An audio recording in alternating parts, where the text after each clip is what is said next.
Gemuruh di balik sajadah, risalah hati sang penjaga gerbang yang merindukan khusyuk. Bismillahirrohmanirrohim. Assalamualaikum warahmatullahi wabarakatuh. Alhamdulillah, hamdan kasiron toiban mubarakan fi. Saudara-saudara yang dikasihi Allah, malam ini di tengah keheningan yang menyelimuti, marilah kita sejenak menundukkan pandangan. Kita membahas sebuah perjuangan sunyi, perjuangan seorang hamba yang mengemban amanah di gerbang terdepan pendidikan, namun seringkali gagal menemukan ketenangan di hadapan Tuhannya. Kita berbicara tentang seorang penjaga sekolah, seorang hamba yang hidupnya dekat dengan keramaian anak-anak di pagi hari, namun sangat akrab dengan kesunyian malam. Dan di dalam kesunyian itulah ia seringkali bertanya, mengapa hati ini masih bergemuruh dengan kekhawatiran dunia, bahkan saat berhadapan dengan Sang Pencipta. Bagian 1. Diagnosis hati yang gundah, beban bangunan di tengah sholat. Saudara-saudaraku yang mendambakan ketenangan, saat azan berkumandang, hati kita bergegas menuju air wudhu. Kita telah berniat suci, kita ingin bertemu Allah. Namun ketika takbiratul ihram baru saja terucap, seakan-akan pintu surga baru saja terbuka, tiba-tiba bayangan itu muncul. Baru saja kita berucap, Allahu Akbar, Allah Maha Besar, namun pikiran kita segera melayang jauh dari kebesarannya. Kita memikirkan, apakah gerbang sekolah sudah terkunci sempurna setelah jam bubar? Apakah genteng di kelas 5 ada yang bocor karena semalam hujan deras dan harus segera diperbaiki pagi ini? Kita cemas tentang rumput liar yang mulai meninggi di halaman yang harus dipotong sendirian, atau terbebani dengan kursi-kursi rusak yang harus dibenahi sebelum digunakan esok hari. Beban menjaga amanah fisik bangunan itu seolah ikut berdiri bersama kita di sholat. Hati kita, saudaraku, bukan lagi mihrab suci, melainkan pos penjagaan yang bising oleh kekhawatiran fisik bangunan. Dan yang paling menyakitkan, seringkali kita merasa, aku ini siapa? Hanya penjaga. Pengorbananku tak terlihat. Lantas, apakah sholatku ini pun hanya sekedar formalitas agar kewajiban gugur? Inilah penyakit yang paling berbahaya bagi seorang mukmin, khusyuk yang dicuri oleh tanggungan dunia yang ia emban. Allah Subhanahu wa Ta'ala telah berfirman dalam kitabnya yang mulia, sungguh telah beruntung orang-orang yang beriman, orang-orang yang khusyuk dalam sholatnya. Quran Surat Al-Mu'minun ayat 23, 1-2.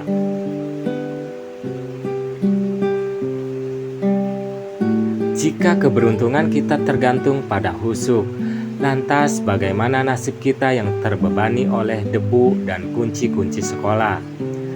Rasa gundah ini adalah isyarat bahwa jiwa kita rindu menempatkan Al-Wakil, Sang Maha Pelindung, di atas segala kekhawatiran kita. Bagian 2. Prognosis dan harapan. Pintu taubat Sang Maha Pengampun. Apakah masih ada harapan bagi kita yang sholatnya sering gagal khusyuk? Jawabannya, demi Allah selalu ada. Kita bukanlah malaikat yang sholatnya sempurna. Kita adalah manusia, hamba yang lemah, yang terus-menerus berjuang. Jangan pernah biarkan bisikan setan membuat kita putus asa dan berhenti sholat sama sekali.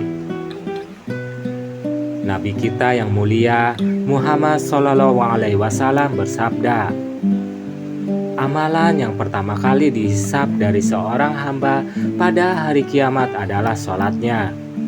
Jika sholatnya baik, maka baiklah seluruh amalannya. Dan jika sholatnya rusak, maka rusaklah seluruh amalannya. Hadis riwayat At-Tirmizi. Hadis ini memang berat, saudaraku, tetapi ia mengandung harapan yang sangat besar. Mengapa? Karena Allah tahu perjuangan kita. Allah melihat setiap tetes keringat mujahadah kita. Dia melihat niat kita berdiri meskipun hati kita sempat dicuri. Allah Maha Pengasih. Dia tidak melihat hasil akhir sholat yang sempurna, tapi Dia melihat kesungguhan hati yang ingin kembali khusyuk. Dia melihat usahamu untuk mengingatnya, bahkan saat pikiranmu sibuk mengingat apa yang ada di dunia ini.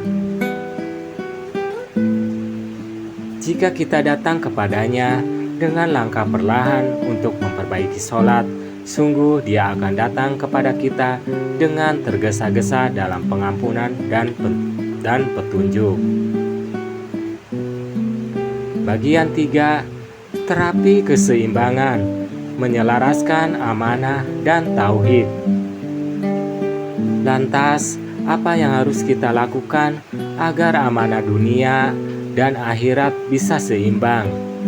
Kunci jawabannya terletak pada ayat yang menyajikan peta hidup seorang mukmin. Dan carilah pada apa yang telah dianugerahkan Allah kepadamu, negeri akhirat, dan janganlah kamu melupakan bagianmu dari kenikmatan dunia. Quran Surat Al-Qasas ayat 28.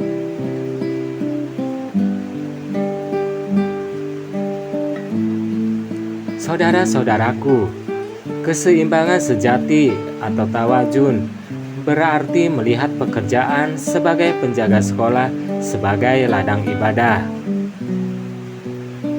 Amanah adalah ibadah.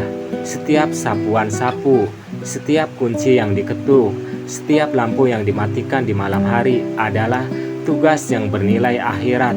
Ketika kita menjaga sekolah dengan baik, itu adalah sedekah untuk para penuntut ilmu.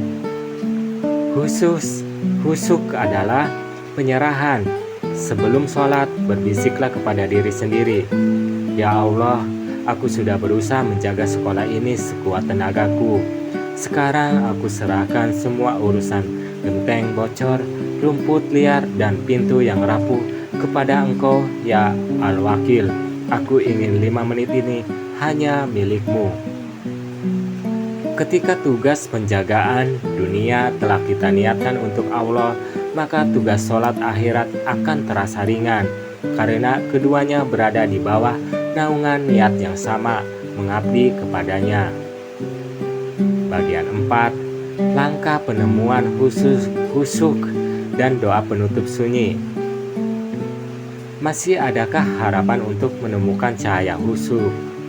Ya, caranya dimulai dari sini, dari titik sunyi ini. Tahap persiapan, pengakuan diri. Sempurnakan wudhu sebelum takbir. Lihatlah bayangan diri di dinding. Akui kelemahan diri. Ya Allah, Engkau tahu aku capek.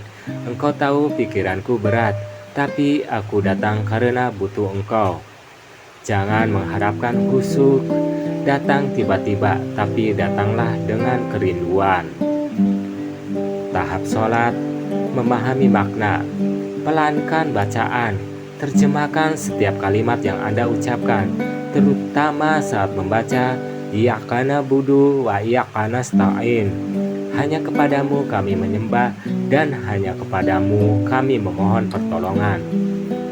Sambil bersujud, biarkan beban genteng, kunci, dan rumput itu terlepas dari pikiran Anda. karena Anda sedang berada di tempat di mana Allah lah yang memegang segala urusan. Malam ini, biarlah air mata ini menjadi saksi. Air mata yang keluar bukan karena gagal, tapi karena penyesalan dan kerinduan. Marilah kita bermunajat dalam sunyi yang hening. Ya Allah, ya Al-Wakil, Engkaulah satu-satunya tempat kami bersandar. Jika sholat kami masih jauh dari khusyuk, itu karena kami terlalu khawatir pada amanah yang kami emban. Ya Rob, bersihkan hati kami dari kekhawatiran yang sia-sia pada genteng dan gerbang. Tolonglah kami agar bisa menjadikan tugas penjagaan ini sebagai amal soleh dan sholat kami sebagai perjumpaan yang penuh cinta. Janganlah Engkau biarkan kami termasuk orang-orang yang sholatnya hanya sia-sia. Terimalah mujahadah kami, terimalah perjuangan sunyi kami, dan tuntunlah kami agar menemukan cahaya khusyuk dalam setiap sholat berikutnya. Wabillahi taufiq wal hidayah. Wassalamualaikum warahmatullahi wabarakatuh.